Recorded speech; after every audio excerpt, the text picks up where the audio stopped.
Ciao a tutti e bentornati sul mio canale.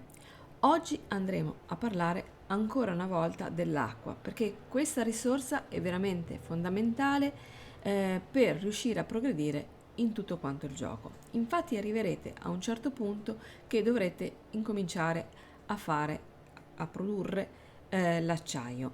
Per andare a produrre l'acciaio ci chiederà un grosso quantitativo di acqua. Quindi ci richiamo alla raffineria di minerali piccoli. In questo caso dobbiamo andare a fare, come vi ho detto, il lingotto d'acciaio. Vedete che ci viene a costare ben 50 di acqua, quindi noi dobbiamo incominciare a produrre all'interno della nostra base questo elemento fondamentale, ossia l'acqua. Quindi come possiamo fare? Abbiamo già visto i metodi iniziali di sopravvivenza, quindi i metodi principali per fornirci di acqua. Ho fatto un video a riguardo, quindi se non l'avete visto e siete ancora all'inizio e non siete a questo punto del gioco, andatelo a guardare. E se invece siete già a questo punto e volete massimizzare la produzione all'interno della vostra base di acqua, possiamo fare in diversi modi. Innanzitutto dobbiamo iniziare già a produrre le siringhe, quelle avanzate. Avevamo fatto quelle vecchie, adesso abbiamo la possibilità di fare le siringhe avanzate. Quindi andiamo qui dove c'è la gocciolina e come potete vedere sotto i prodotti in ferro possiamo già creare l'estrattore di sangue MK2 e sinceramente vi consiglio di farlo perché la differenza si vede. E poi sempre in questa striscia possiamo andare a farci il purificatore di sangue migliorato che andrà a produrre molta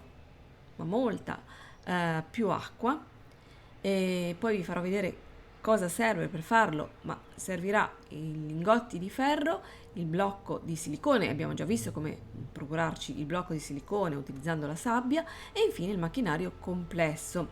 In questo caso il macchinario complesso è appunto un oggetto nuovo, ma vedremo in questo video come riuscire a ottenerlo e fare addirittura a questo punto direi le sacche per il sangue medie, perché comunque ragazzi c'è una grossa differenza tra quelle piccole e quelle grandi. Riuscirete a punzecchiare, diciamo così, i cadaveri e a produrre molta poi più acqua, quindi di conseguenza andrete a estrarre molto più sangue e quindi a fare molta più acqua. Un altro consiglio fondamentale che vi posso dare è quello di andare a costruirvi la tuta distillante, perché l'avevamo già fatta all'inizio, ci permette di accumulare un po' di acqua.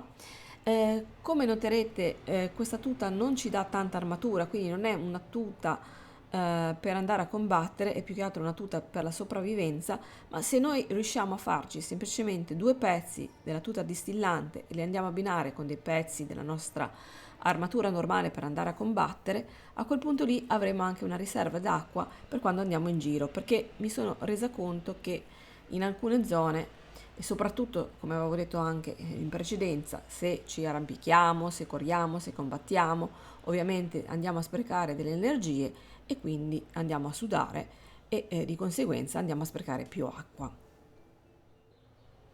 A un certo punto, quando noi arriveremo a riuscire a fare i prodotti in acciaio, ci possiamo andare anche a sbloccare la trappola a vento.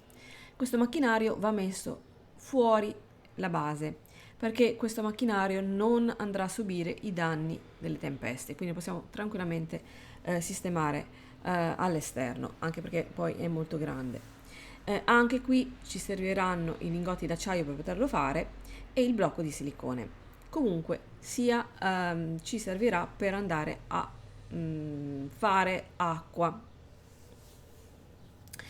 Abbinato a questo macchinario possiamo fare anche le ventole eoliche. Ovviamente qui ci fa vedere che ci consiglia di andare a fare anche la cisterna d'acqua, quella un po' più grande. Abbiamo fatto quella piccola e quindi andare a fare l'upgrade in questo gioco di tutti i macchinari è una cosa molto consigliata perché c'è una vera e propria grande differenza. Fatte tutte queste cose, ovviamente a quel punto lì avremo abbastanza acqua, ma non sarà sufficiente perché comunque il gioco, man mano che andremo avanti, ci chiederà sempre più acqua. Quindi vi consiglio, anche se arrivate al punto di arrivare a poter fare i prodotti in alluminio, di andarvi a craftare subito il falcetto M4, MK4, perché questo ovviamente è migliore di quello precedente, e andando poi a gaterare le piantine ci darà molta più acqua, quindi appena avete la possibilità andatelo a sbloccare. Nella stessa riga possiamo trovare anche poi la borraccia migliorata, quindi stesso discorso, essendo tutte risorse migliorate vanno fatte perché veramente migliorano tanto la situazione, lo dice lo stesso nome, ma qui abbiamo anche poi il falcia rugiada industriale M4. Questo è ancora superiore a questo precedente, e ovviamente però per farlo vedete che occorrono molti più materiali e dovreste essere molto più avanzati.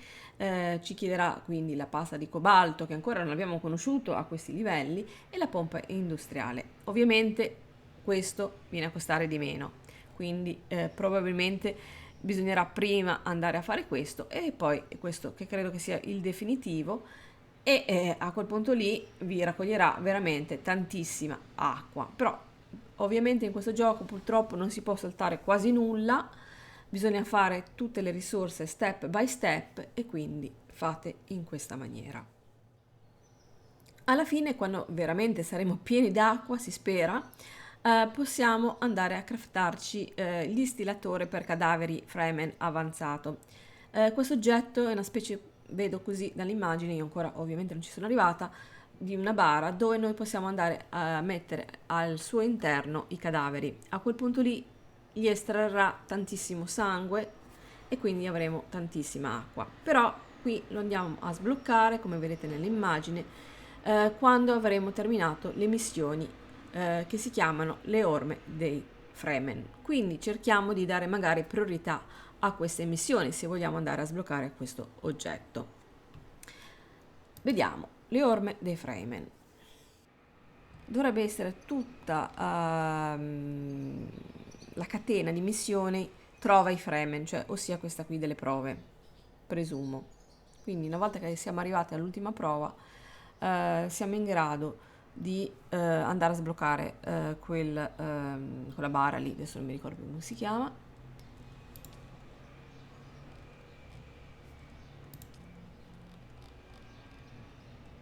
Questa qui, il distillatore per cadaveri. Poi come ultimo step abbiamo da poter fare il falcetto MK6, e infine anche questo, il falcia rugiada MK6. Ovviamente sono tutti passaggi, però diciamo che poi la bara, chiamiamola così per intenderci, che poi non mi ricordo mai come lo chiama, vabbè, distillatore per cadaveri, ci permette di avere dell'acqua in maniera totalmente passiva, perché li andiamo a mettere in base e producono acqua. Però questo distillatore va a consumare tantissima energia, quindi vedete voi quello che poi più vi aggrada di fare. Io ora ho spiegato un po' quali sono gli oggetti che ci permetteranno di avere tanta acqua, e poi da valutare anche il costo di energia, perché vedete che qua ci va a prendere 350 di energia. Ovviamente se noi andiamo a utilizzare i falcetti tipo questo, l'MK4, è un metodo attivo, chiamiamolo così, perché noi andiamo noi stessi a raccogliere, però non ci va a consumare ovviamente nessun tipo di energia. Questo dipende poi da come siamo messi, da come abbiamo fatto la base, quanto è grande, se possiamo permetterci di mettere più produttori di energia, eccetera. Però queste sono le fasi che noi possiamo andare a utilizzare. Poi ognuno di noi sceglierà il metodo più consono per il proprio gioco. Dunque, i macchinari li possiamo fare in queste zone qua, vedete? Per esempio la ferriera di sud-est, macchinario complesso. E anche qui ci indica che c'è. Quindi ragazzi, vi ho spiegato oggi come riuscire a produrre enormi quantitativi d'acqua all'interno della nostra base, come sopravvivere grazie appunto a qualche pezzo della tuta e anche alle nuove borracce. Se avete dei suggerimenti, mi raccomando, fateli senza indugio qui sotto nei commenti, perché mi aiutate anche a scoprire le cose, a portare nuovi video molto interessanti. E se ancora non l'avete fatto, iscrivetevi al canale attivando tutte le campanelle, condividete questo video e ci vediamo per un prossimo. Ciao!